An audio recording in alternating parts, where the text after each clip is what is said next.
जस राधे कृष्ण। नमस्ते, आप सभी का स्वागत है मेरे YouTube channel the beauty of spiritual life में। आज हम गोलोक खंड के चौथे अध्याय को जानने वाले हैं। चौथा अध्याय, नंद आदि के लक्षण, गोपी युद्ध का परिचय, श्रुति आदि के गोपी भाव की प्राप्ति में कारणभूत पूर्व प्राप्त वरदानों का विवरण।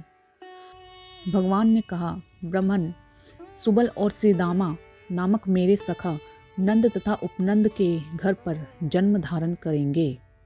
इसी प्रकार और भी मेरे सखा हैं, जिनके नाम स्तोक, कृष्ण, अर्जुन एवं अंशु आदि है। वे सभी 9 नंदों के यहाँ प्रकट होंगे।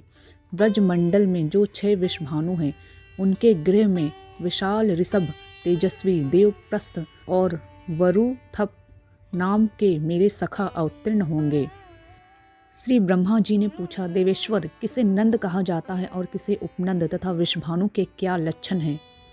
श्री भगवान कहते हैं, जो गौशालाओं में सदा गौ का पालन करते रहते हैं एवं गौ सेवा ही जिनकी जीविका है, उन्हें मैंने गोपाल संज्ञा दी है। अब तुम उनके लक्षण सुनो। गोपालों के साथ 9 लाख गायों के स्वामी को नंद कहा जाता है। 5 लाख गौ का स्वामी उपनंद पद को प्राप्त करता है। विषभानु नाम उसका पड़ता है, जिसके अधिकार में 10 लाख गौएं रहती हैं। ऐसे ही जिसके यहाँ 1 करोड़ गौओं की रक्षा होती है, वह नंदराज कहलाता है। 50 लाख गौ के अध्यक्ष की विषभानु व संज्ञा है। सुचंद्र और द्रोण, ये 2 ही व्रज में इस प्रकार के संपूर्ण लक्षणों से संपन्न गोपराज बनेंगे और मेरे दिव्य व्रज में सुंदर वस्त्र धारण करने वाली सत चंद्रानना गोप सुंदरियों के 100 यूथ होंगे। श्री ब्रह्मा जी ने कहा, भगवान, आप दीन जनों के बंधु और जगत के कारण, प्रकृति के भी कारण हैं। प्रभु, अब आप मेरे समक्ष यूथ के संपूर्ण लक्षणों का वर्णन कीजिए। श्री भगवान बोले, ब्रह्मा जी, मुनियों ने 10 कोटि को एक अबुर्द कहा है। जहाँ 10 अबुर्द होते हैं, उसे युद्ध कहा जाता है। यहाँ की गोपियों में कुछ गोलोक वासिनी है, कुछ द्वारपालिका है, कुछ श्रृंगार साधनों की व्यवस्था करने वाली है और कुछ सैया सवारने में संलग्न रहती है। कई तो पार्षद कोटि में आती है और कुछ गोपियाँ श्री वृंदावन की देख रेख किया करती है। कुछ गोपियों का गोवर्धन गिरी पर निवास है। कई गोपियाँ कुंजवन को सजाती संवारती है तथा बहुतेरी गोपियाँ मेरे निकुंज में रहती है। इन सबको मेरे व्रज में पधारना होगा। ऐसे ही यमुना गंगा के भी युथ हैं। इसी प्रकार रमा, मधु, माधवी, विरजा, ललिता, विशाखा एवं माया के युथ होंगे। ब्रह्मा जी, इसी प्रकार मेरे व्रज में 8, 16 और 32 सखियों के भी युथ होंगे। पूर्व के अनेक युगों में जो श्रुतियाँ, मुनियों की पत्नियाँ, अयोध्या की महिलाएं, यज्ञ में स्थापित की हुई सीता, जनकपुर एवं कौशल देश की निवासिनी सुंदरिया तथा पुलिंद कन्याएं थी तथा जिनको मैं पूर्ववर्ती युग युग में वर दे चुका हूँ, वे सब मेरे पुण्यमय व्रज में गोपी रूप में पधारेगी और उनके भी युथ होंगे। श्री ब्रह्मा जी ने पूछा, पुरुषोत्तम, इन स्त्रियों ने कौन सा पुण्य कार्य किया है तथा इन्हें कौन कौन से वर मिल चुके हैं, जिसके फलस्वरूप ये व्रज में निवास करेंगी? कारण, आपका वह स्थान तो योगियों के लिए भी दुर्लभ है। श्री भगवान बोले, पूर्व काल में श्रुतियों ने श्वेत द्वीप में जाकर वहाँ मेरे स्वरूप भूत भूमा विराट पुरुष या प्रब्रह्म का मधुर वाणी में स्तवन किया। तब सहस्त्रपाद विराट पुरुष प्रसन्न हो गए और बोले, श्री हरि ने कहा, श्रुतियों, तुम्हें जो भी पाने की इच्छा हो वह वर मांग लो। जिनके ऊपर मैं स्वयं प्रसन्न हो गया, उनके लिए कौन सी वस्तु दुर्लभ है? श्रुतियाँ बोली, भगवान, आप मन, वाणी, से नहीं जाने जा सकते, अतः हम आपको जानने में असमर्थ है। पुराण वेता ज्ञानी पुरुष यहाँ जिसे केवल आनंद मात्र बताते हैं, अपने उसी रूप का हमें दर्शन कराइए प्रभु। यदि आप हमें वर देना चाहते हो तो यही दीजिए।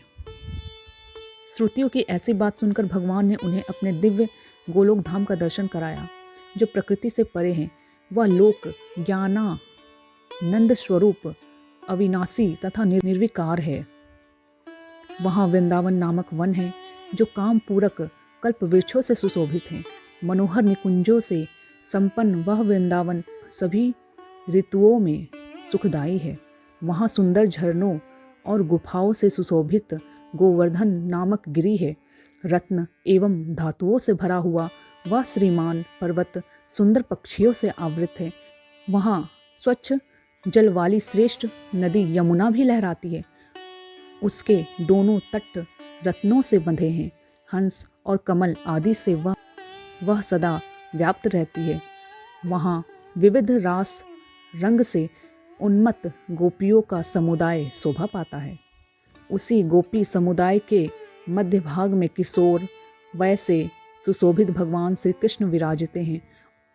उन श्रुतियों को इस प्रकार अपना लोक दिखाकर भगवान बोले, कहो तुम्हारे लिए अब क्या करूं? तुमने मेरा यह लोक तो देख ही लिया। इससे उत्तम दूसरा कोई वर नहीं है। श्रुतियों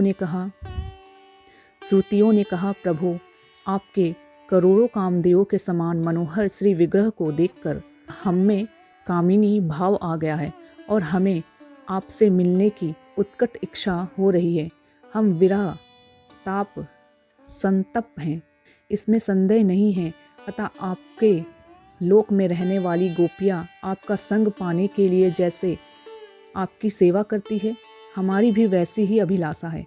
श्री हरि बोले, श्रुतियों, तुम लोगों का यह मनोरथ दुर्लभ एवं दुर्घट है, फिर भी मैं इसका भली भांति अनुमोदन कर चुका हूँ, अतः वह सत्य होकर रहेगा।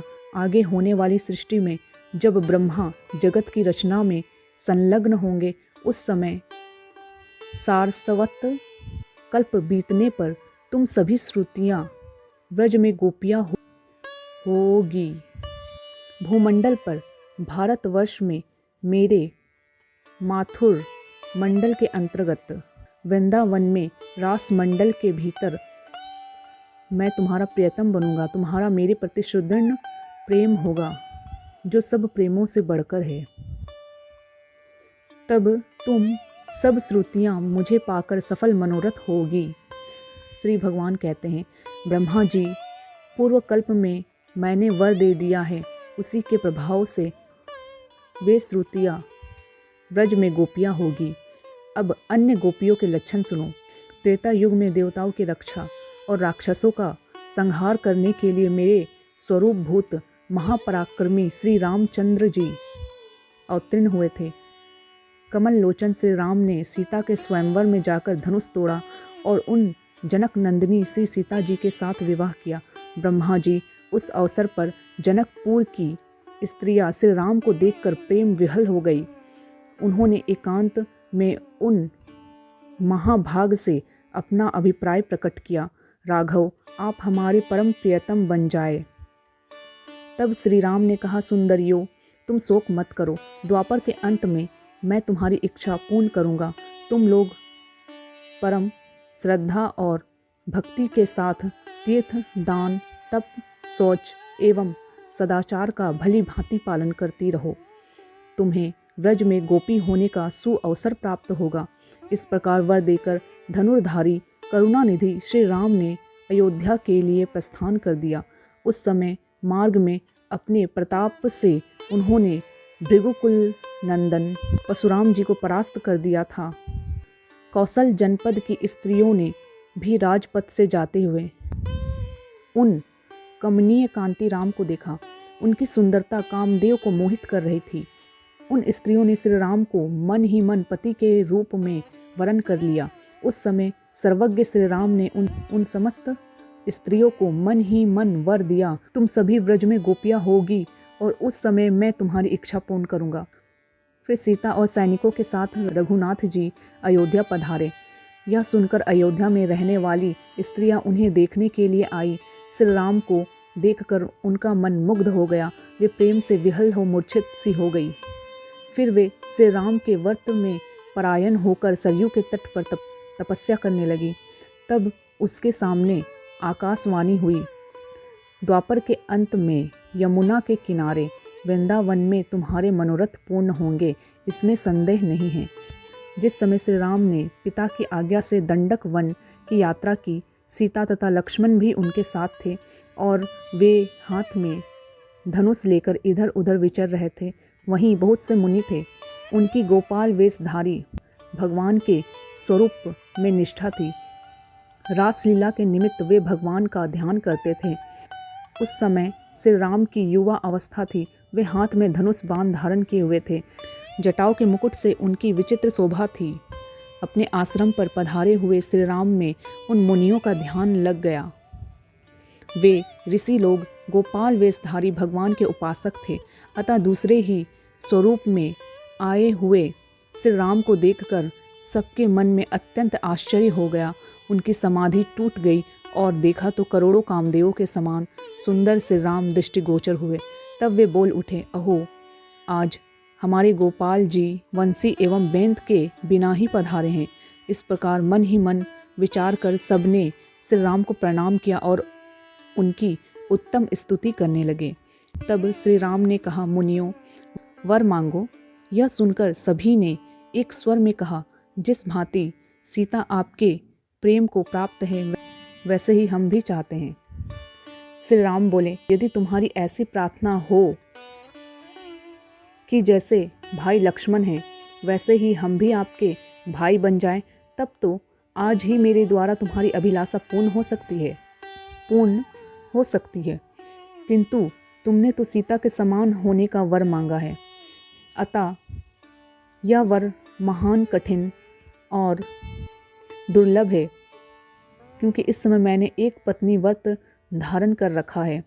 मैं मर्यादा की रक्षा में तत्पर रहकर मर्यादा पुरुषोत्तम भी कहलाता हूँ। अतएव तुम्हें मेरे वर का आदर करके द्वापर के अंत में जन्म धारण करना होगा और वहीं मैं तुम्हारे इस उत्तम मनोरथ को पूर्ण करूँगा।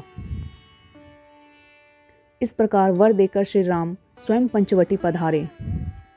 वहाँ पर्णकुटी में रहकर वनवासी की अवधि पूरी करने लगे।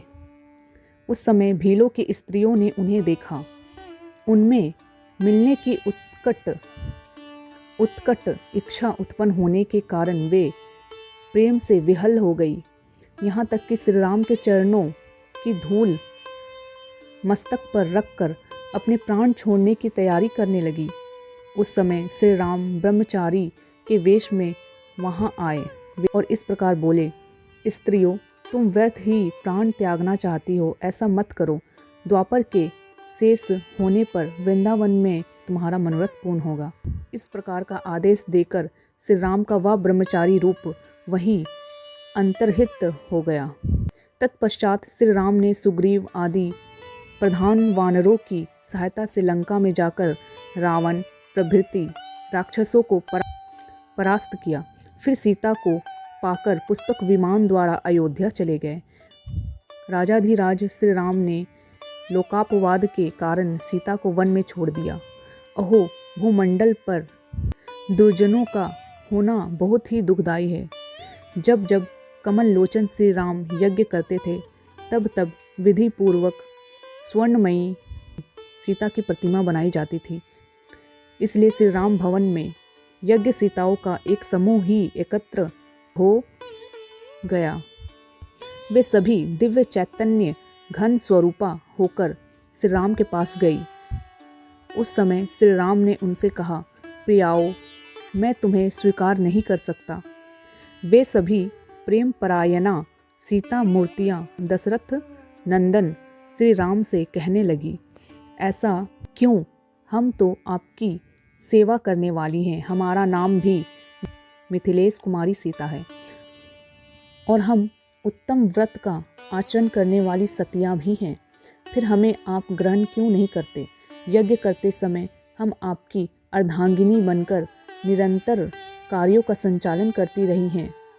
आप धर्मात्मा और वेद के मार्ग का अवलंबन करने वाले हैं। यह अधर्मपूर्ण बात आपके श्रीमुख से कैसे निकल रही है? यदि आप स्त्री का हाथ पकड़कर उसे त्यागते हैं तो आपको पाप का भागी होना पड़ेगा। श्री राम बोले, सतियो, तुमने मुझसे जो बात कही है वह बहुत ही उचित और सत्य है, परंतु मैंने एक पत्नी व्रत धारण कर रखा है। सभी लोग मुझे राजश्री कहते हैं, अतः नियम को छोड़ भी नहीं सकता। एकमात्र सीता ही मेरी सहधर्मिणी है, इसलिए तुम सभी द्वापर के अंत में श्रेष्ठ वृंदावन में पधारना, वहीं तुम्हारी मनकामना पूर्ण करूँगा। भगवान श्री हरि ने कहा, ब्राह्मण, वे यज्ञ सीता ही व्रज में गोपियाँ होगी। अन्य गोपियों का भी लक्षण सुनो। इस प्रकार श्री गर्ग संहिता में गोलोक खंड के अंतर्गत भगवद ब्रह्म संवाद में अवतार के उद्योग विषयक प्रश्न का वर्णन नामक चौथा अध्याय पूरा हुआ। इस गर्ग संहिता के चौथे अध्याय के लीला को पढ़ने में मुझसे जाने अनजाने कोई गलती हो गई हो तो मैं श्री कृष्ण जी, माता राधा और श्री गर्ग जी एवं मेरे सभी यूट्यूब व्यूवर से क्षमा चाहती हूँ। मिलते हैं अगले वीडियो में। आप सभी का धन्यवाद। जय श्री राधे कृष्ण।